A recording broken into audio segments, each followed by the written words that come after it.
Hi, I'm Jeff Seidel. I'm the Chief Technology Officer at Bureau Van Dyke, which is part of Moody's Analytics. I used to be part of RDC, which was recently acquired by Moody's Analytics. Yeah. Hi, I'm John Chung, part of BVD, and work with Jeff on the I'm on the data science team, and I manage a group of 4 data scientists. We're small but very strong, and today we're going to talk to you about KYC screening and AI and what role AI can play. All right, so Jeff, the first question laid out for us is, what role does AI have in the KYC and AML space? Before you even go into that, could you maybe talk about what AI is, what people refer to when they say AI? Yeah. So John and I decided that he would ask questions beforehand. So I'm going to answer the what is AI question because unlike John, I'm actually old enough to remember almost the very beginning of artificial intelligence. So artificial intelligence is a division, a subdiscipline of computer science, along with things like operating systems, programming languages, and so on. It started actually back as far as the 1950s, and in its most broad sense, it is attempting to recreate human behavior and human intelligence using computing systems. Artificial intelligence spans an enormous range of applications, things like speech recognition, natural language processing, robotic process automation, predictive analytics, and so on.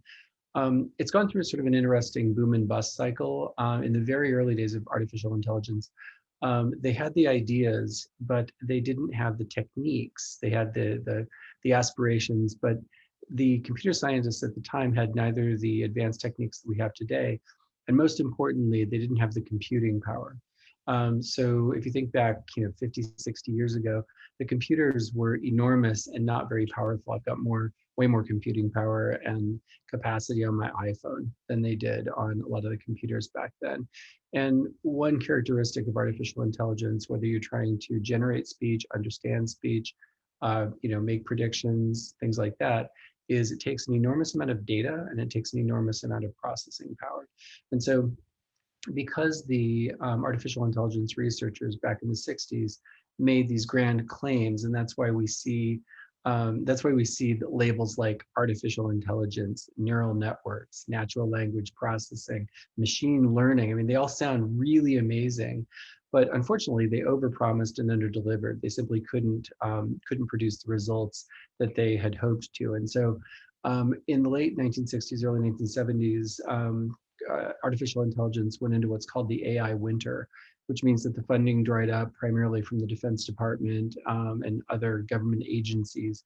And there was very little really revolutionary artificial intelligence that went on. It became sort of a minor discipline in computer science. Once computing power and compute capacity had caught up to the aspirations of the artificial intelligence researchers, that's when you start seeing things like Siri, like I can talk to my iPhone, like Alexa.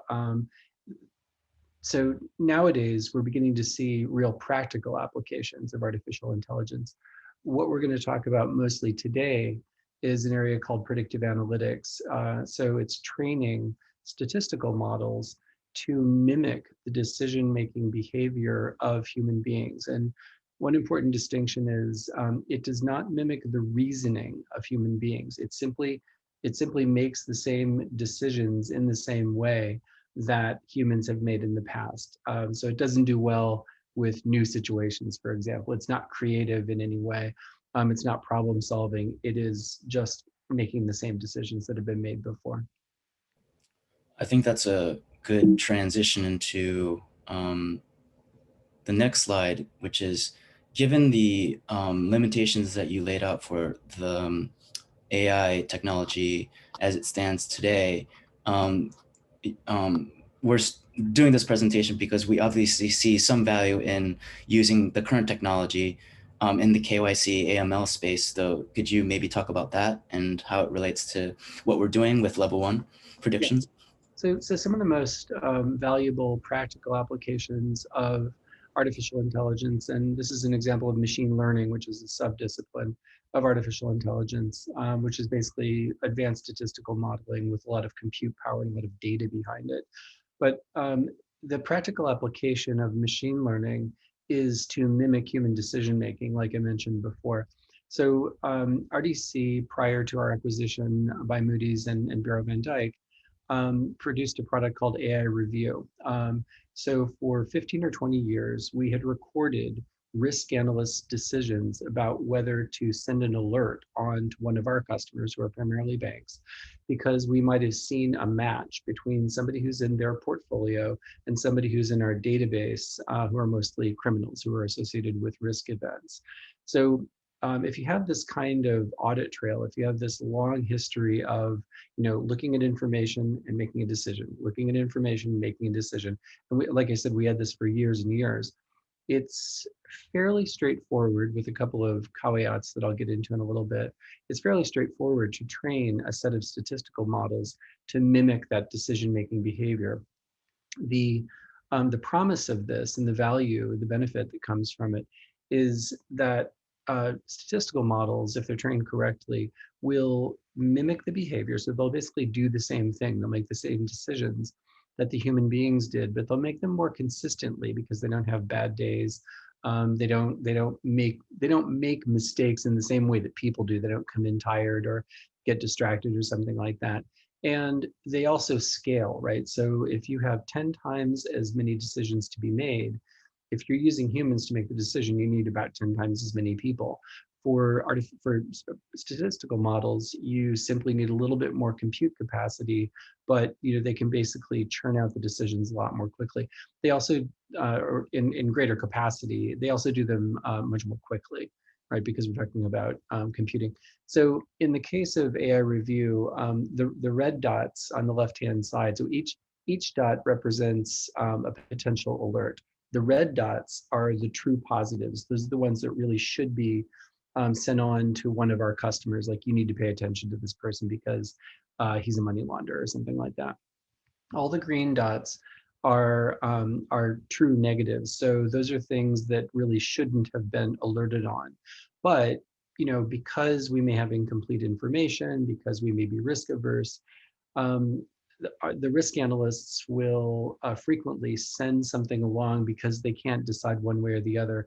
And in our business, it's better to send along what's called a false positive, send along something that is not going to end up actually creating a true alert, something that you don't need to pay attention to.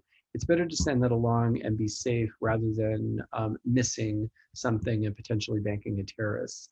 But the false positives, the green dots, do cause more work, and they cost real money. Some of the screening operations for our large clients are in the $10 to $20 million per month.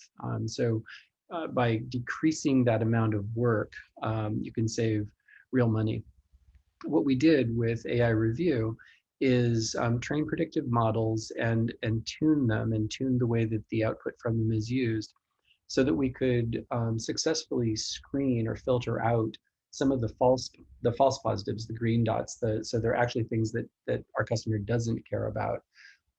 We can screen those out while making sure that we don't, or statistically certain, that we don't eliminate the true positives. And so basically, if you look from the left-hand side of the screening engine to the right-hand side, it simply decreases the amount of work that humans will have to do. So the people on the right-hand side are the risk analysts at our customer.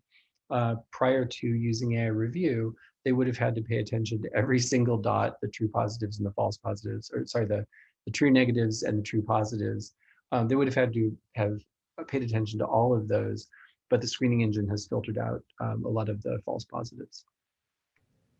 So Jeff, just to summarize, it seems the main value add for using AI here for level 1 screening is consistency and speed, which are important because given the volume of cases and information that people have to screen, if they use something like a predictive model using machine learning techniques, they could drastically reduce their false positives, which more likely could be cases where it's a John Smith matched with a John Smith, Mm. and not likely to trigger an alert. Those would be filtered out, and people would be able to focus on more value-added inquiry and grid matches or decisions. Right. Yeah. Right. It increases the efficiency Hmm. because it decreases the workload in this case. It also increases the effectiveness because it's more consistent. One important point behind these kinds of models is that the statistical model mimics the behavior of an entire group of people over a very long period of time. Individuals like risk analysts are working as individuals, right? They're not making a group decision and all deciding at the same time, yes, let's alert that or let's not alert that. So people can make mistakes from time to time, and their behavior from one analyst to another can be inconsistent. The model makes the same decision all the time. And again, it reflects the sort of the hive mind of the entire group of analysts, if you want to think about it that way. So most of the benefits about predictive analytics and machine learning have been focused on increased efficiency, save money. It's a really easy case to make, but it's equally important that these are more effective by and large than the human processes that they were meant to replace. Yep. And I want to point out during the POC, it's interesting that you mentioned that, because during the POC, we've seen human analysts be inconsistent with their decisions. And, one day they would make the exact opposite decision for the same given data point. Yeah. So that happened more than once, Yes, and unfortunately. those inconsistent, when we get to what to look out for in the data and stuff, those kinds of inconsistencies will really throw off Yeah. predictive models. They'll confuse the training.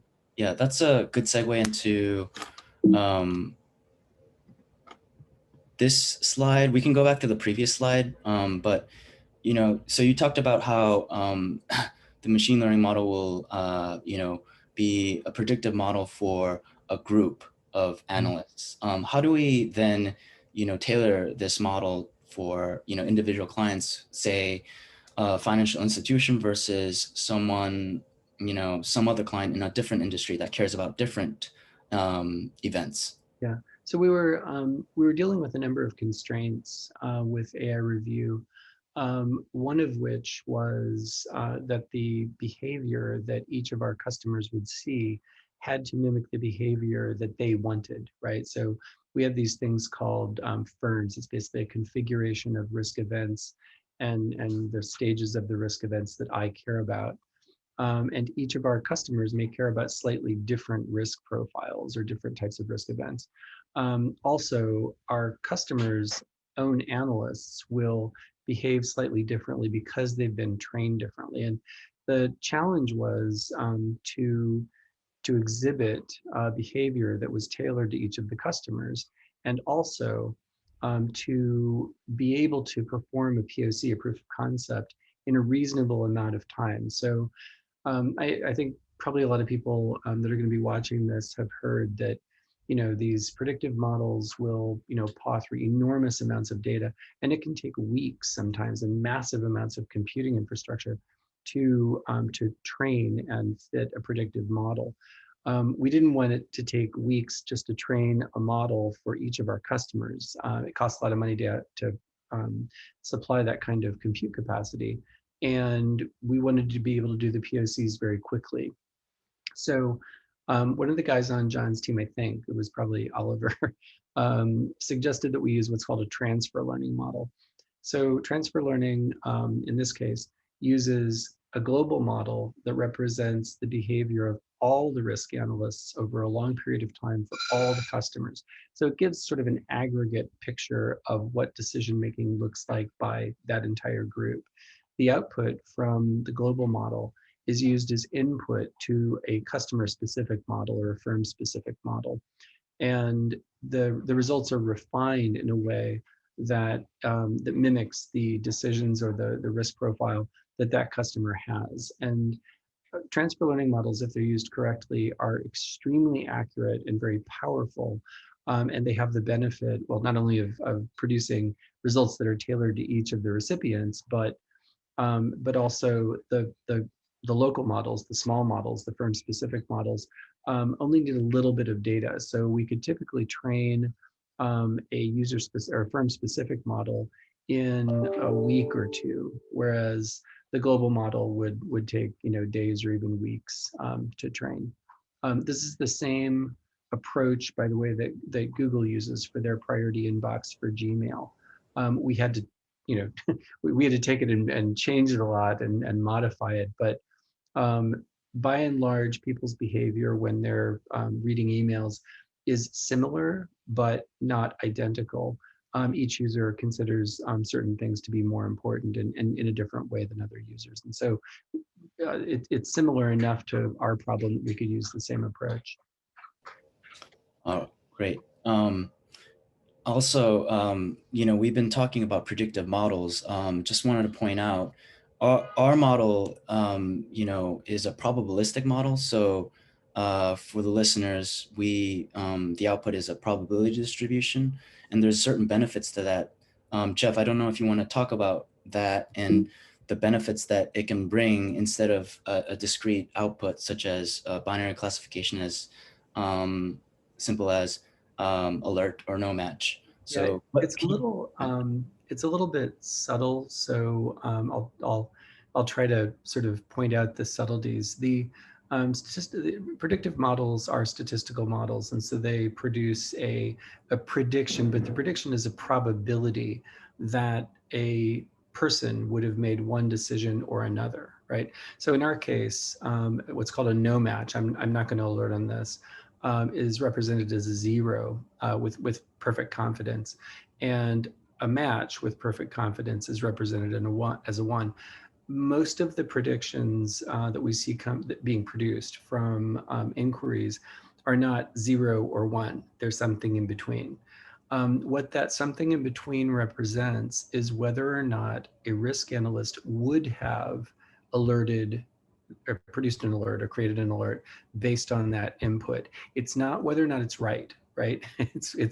It literally mimics human decision making and human behavior. So if the risk analysts make a lot of mistakes, the model is going to make exactly those same mistakes. All it does is produce a probability that the input, or based on the input, the information would have produced an alert by an analyst or not. The reason that this is useful is that you can, basically order the model's predictions. You can order the output of the model and prioritize which inquiries you're going to pay attention to. You can also use it, and I think there's another slide that shows it. You can also use it to simply hold back or filter out some of the predictions. You can set a threshold below which you're simply not going to send anything off to a risk analyst. That's where the cost saving comes in. yeah, and I think that's another good segue into, so, clients are probably wondering, or our listeners are probably wondering, so, okay, that's all good, but then how do we measure success, or how do we measure the gains that come about adopting this kind of approach? Money. Money, How much money did you say? time equals money. Yeah. Well, yeah. So, before this kind of system came along, every potential match, when we saw an inquiry come in with a person's name and maybe an address and some other information, and we would match it against something in the database, the result, if it was a likely match, the result would have to be processed by a person. People cost money, and the more inquiries you make and the more potential alerts you produce, the more people you need. And so by setting a threshold and filtering out things that are very, very unlikely ever to produce an alert, by doing that, you can decrease the workload that you send along to the analysts. There's been a lot of discussion around. In fact, I just saw it last week. I think it's in the New York Times, the Washington Post. Are computers or robots going to replace humans? The answer is no. However, it will allow for with the same workforce, the same group of analysts are going to be able to focus on the high value work. Unfortunately, because of the nature of this kind of work, a lot of the work that they do is really low value. It's like, no, no, no, no, no, no. Okay, maybe. That's the one they need to pay attention to. And this kind of system, basically sets aside all of those no, no, no, because, they're looking at a lot of the work is repetitive, and a lot of the inquiries that they see, from one day to the next are going to be the same. And so they're doing work over and over that doesn't really need to be repeated, or if it's not exactly the same, it may be similar. So by decreasing the number of potential alerts that they're presented with, they're allowed to focus on, all right, now do we really want to look into this individual? Is this really likely to be a money launderer, for example? Yeah. And, then another question might be, okay, um, do we just, plug in the model and that's it? Do we not care about it? And can you talk more about, um, how you need to maintain this model, how it requires additional training and the quality of data, based on what we've seen from POCs? Yeah, so I like this graphic because it shows, so what you see on the bottom is the distribution of predictions by the model. And on the left-hand side, with no training for the firm specific model, this is just the output from the global model. And remember that what we're trying to do is determine whether an inquiry is more of a no match or more of a match. And so things that are right in the middle, where the graph on the left-hand side kind of peaks, that's really the shape you don't want for a predictive model, because it's somewhat evenly distributed, but it's actually clustered a little bit around the middle. And so what that means is that people are going to have to pay attention to those things that are sort of sitting in the middle there, because the model wasn't sure whether or not the model wasn't sure whether it was a no match or an alert. With just a little bit of training with the local models, so this is us collecting data from our customers analysts and using that information to train a local model or a firm specific model. I think this is after one. Is this after one day? It's after a short period of time. It's It's either a after day. 1,000 decision points. We have Okay, right. Yeah. dozens of Yeah. organizations. Yeah. So with a thousand data points, and that could be a day's worth for a large institution, it could be an hour's worth for a really large one, or it could be a little bit longer for a small bank. But with 1,000 data points, you're starting to see the distribution of the model predictions begin to cluster more towards 0 or 1. And then with, was it 2,000? Yeah. 1,500, 2,000 data points, it's beginning. The ideal distribution is everything is 0 or very close to 0, or 1 or very close to 1. A This is U shape. beginning to move in that direction. Yeah, you want a somewhat U-shaped distribution. Mhm. Can you talk maybe about the observations we've had with data quality during the POC process and how important that is? Yeah, so data quality, when it comes to model training, comes in sort of two flavors. When most people think of data quality, they think of the completeness and accuracy of the information that's being presented to the model. And one of the most common mistakes, if you're creating predictive models to use in real life, one of the most common mistakes that people will make is when it comes time to train and then test the models before deployment, they'll clean all the data up and make sure that it's perfect. And they'll get a model. So you use part of the data to train the model, and then you use the rest to test the model. They'll train the model, and then when they test it, it's amazing. Like, it's incredibly powerful and really, really predictive. And they're like, wow, this is going to be perfect. But then when they deploy it, unfortunately, unless they're actually cleaning up, and in the same way that they did, during the training process, unless they're cleaning the data that comes in to be presented to the model, to produce a prediction, then the model isn't going to behave very well. So one important thing to keep in mind if you're going to try this yourself, is not to assume that the data is going to be consistently high quality, unless it actually is high quality. If you have very high quality data, great, you'll get a super predictive model. But there are training techniques that you can use that assume that the data is going to be inconsistent, incomplete, not perfect quality. They are statistical techniques that are very, very good at sort of picking a signal out or detecting a signal amongst noisy or dirty data. Yeah, I'm Um, gonna say noise, exactly, noisy data. yeah, we used, what did we use? Passive aggressive feedback Yeah, modeling, I think. Yeah, passive aggressive feedback. Yeah, training. yeah. So then there's another kind of dirty data. So that's one kind of dirty data, and you have to sort of you have to deal with that in a way that reflects real life. The other kind of dirty data are inconsistent predictions that John mentioned before. So within a training set, if you have, let's say, 1,000 training points, and within the 1,000 training points, there are, a number, let's say 200, that are very, very similar in terms of the inputs to one another. But the predictions, what the analysts did with that information, are split evenly. So half the time they did one thing, half the time they did something else. That kind of inconsistency will absolutely kill model's ability to mimic the behavior, because the model's like, well, half the time they did one thing and half the time they did something else. It's like flip a coin. So if you train a predictive model to mimic the behavior that looks a lot like flipping a coin, it's going to look a lot like flipping a coin, and so the model will have very little predictive value. In those cases, what we did was go back to the customer and say, this is what we're seeing, and can you go back to your analysts and actually kind of show them this and find out what's going on, and you may actually want to engage in a little bit of retraining of the analysts, because their decisions are not consistent.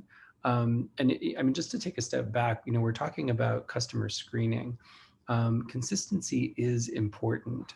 You don't want to be rigid with your rules. You don't want to allow people to use their own judgment. But if you have that level of inconsistency for very similar inputs, then something's probably wrong. Yep, and I agree. And just in case for the um, technical folks out there, it's the passive aggressive two variant algorithm. But just wanted to put that out there, make sure we're correct here. Um, Also, Jeff, thank you so far.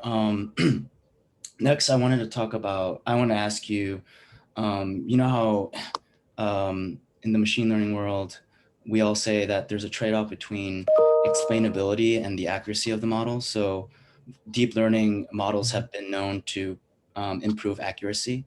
Um, but maybe you can talk about that trade-off and why it's important to consider it in this industry, Yeah. given the nature of the highly regulated nature of the AI, the KYC AML industry.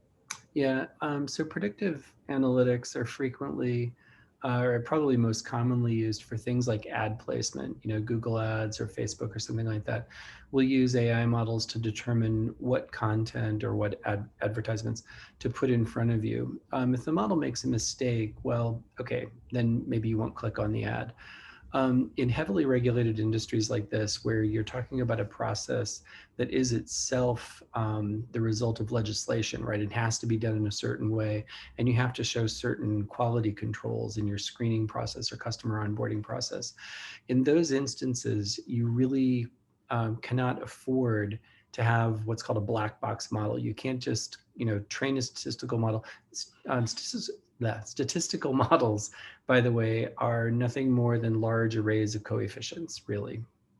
Um, so to look at a great big array of numbers and determine what the model is going to do and why it does it, how it's making its decisions, is really impossible. So that's what's called a black box model. However, there are statistical model types that are not black box models. They're what are called introspectable model types, things like decision trees, and where you can actually trace the execution or the calculation of a result through the model and understand the intermediate output. So those kinds of introspectable models are critical if you're going to deploy a machine learned model, any statistical model really, um, into this kind of process where you're going to have to explain what you're doing and how you did it to whatever regulatory authority has has oversight over your institution. What's important to be able to do is to document the model types that you used, to document the process that you used in order to train them. Always keep the training sets around as you version the models, as you train them, and regularly retrain them. And then ask yourself the question, for a particular set of inputs. So this individual came in and wanted to open a bank account, and the model output an alert for that individual. Why? So you have to be able to go back and explain that, this individual, these characteristics, matched with certain things in our database, and that produced this set of inputs to the model. And those set of inputs, went through this process and calculated, this output. One thing that John said in the beginning is that introspectable models or white box models are not as statistically powerful as black box models, and that's true. You don't even have to really get into very complicated or advanced statistical techniques. I mean, Boolean regression is a really powerful predictive tool, but Boolean regression or logistic regression also produces black box models. You cannot make sense out of what the model produces. You don't know why it's making the decisions that it makes. But there are other techniques that we can use, and we used a couple of them in especially the global model. You can basically create supermodels or models of models, not supermodels like the way that most people think about them.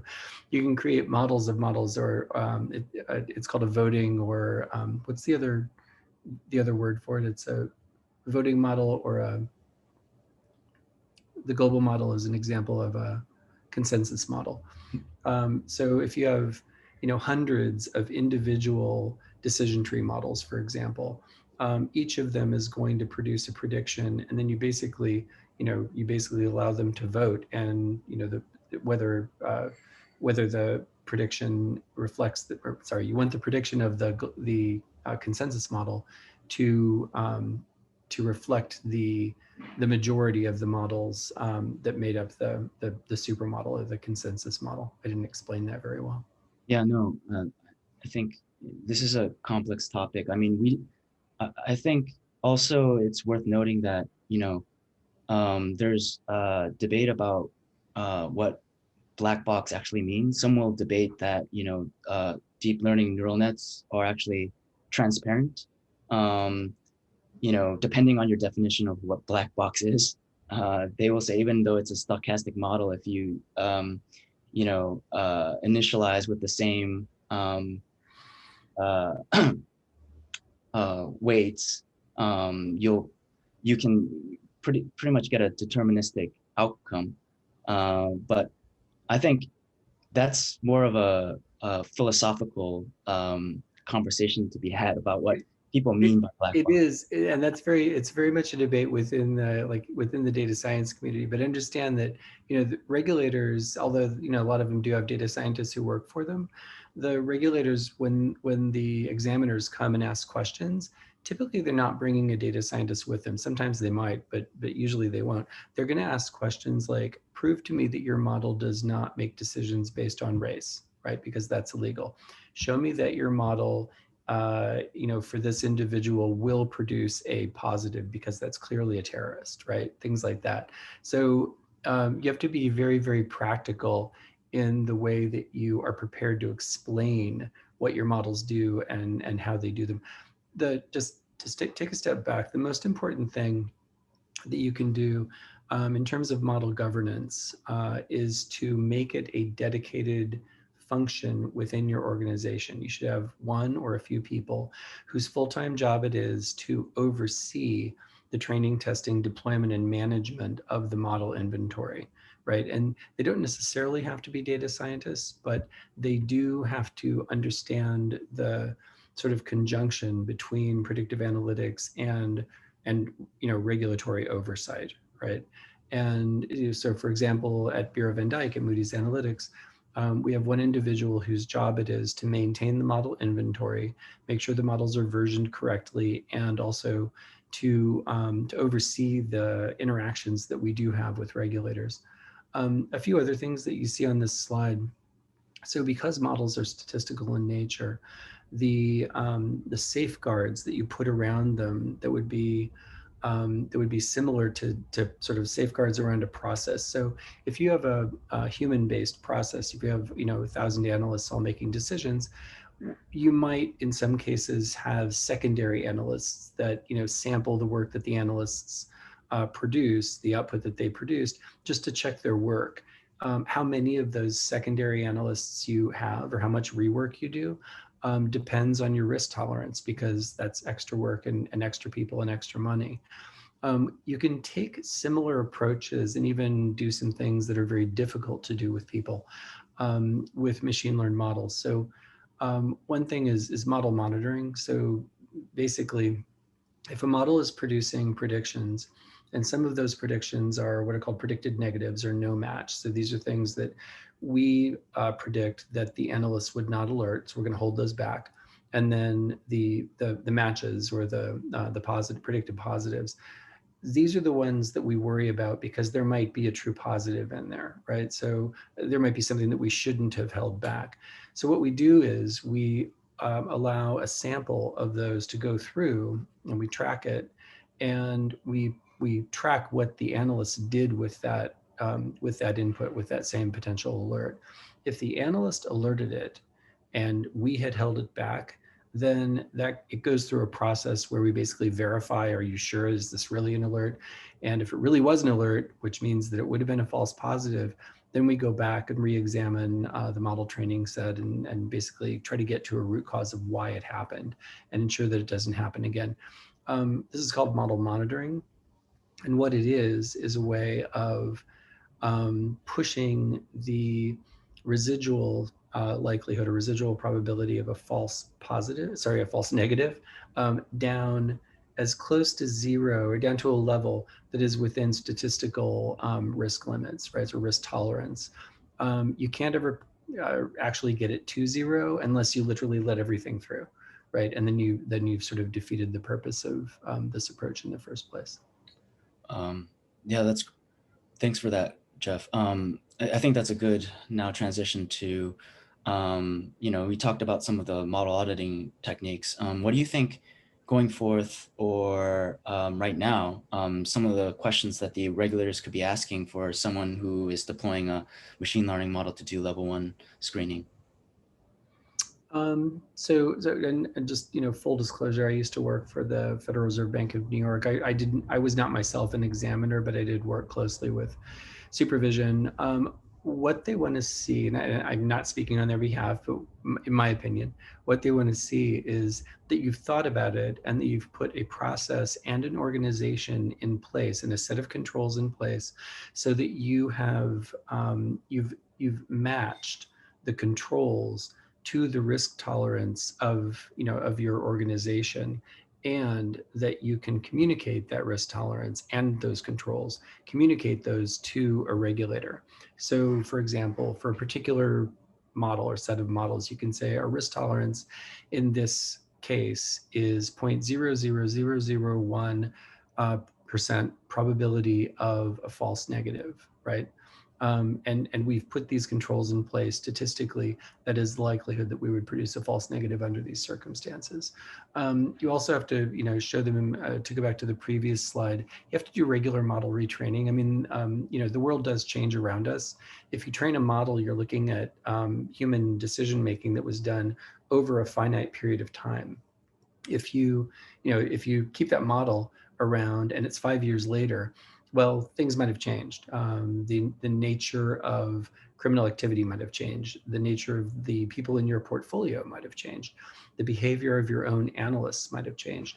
If any of those are true, you have to go back and retrain the model. So it's best to do this on a regular and easily predictable basis, right? So that you know that every month or every 3 months or 6 months, you're going to have a new version of the predictive model. So it seems like, it would be a good idea to have some oversight over, the data science function and, maybe the operations function that collects the data to monitor this kind of data drift and Mhm. model irregularities and, kind of be the liaison between that function and the business side of things to make sure we're not, just we are doing proper due diligence with the models for our business purposes. Yeah. That's true, and what's called, so this the world changes, and therefore the nature of the data changes, and so the models have to change. It's called concept drift. It's been around. It's a concept that's been around for decades and decades. Sometimes it's called semantic drift, but it's a real thing and it's measurable, right? So you can actually measure the velocity of the concept drift of your data set, and that will inform you how frequently you should be retraining your models. If you have a process or a situation where things are changing very rapidly, then you're going to have to retrain your model a lot more frequently. Great. This is our last slide. Any comments about, again, the previous points you mentioned about being able to explain what we're doing to the regulators and then making sure that we have the duties segregated, who's making the ultimate decision as to, okay, these models are okay for business use, and the handlers of the data and the creators of the model, and then auditing functionality of people who are auditing the model as well. Yeah. Maybe you could talk about that. Yeah, so this is analogous to in software engineering. Um, you basically have to have QA as an independent function from the engineering themselves. So the software developers and the QA engineers are two separate groups. This is the same thing. In software engineering, the QA group has to be able to say, no, this is not acceptable, and you can't deploy it because it has too many bugs. The model governance function needs to be able to say, this model is not performing correctly. You've not gone through the proper process for training and testing, and so on.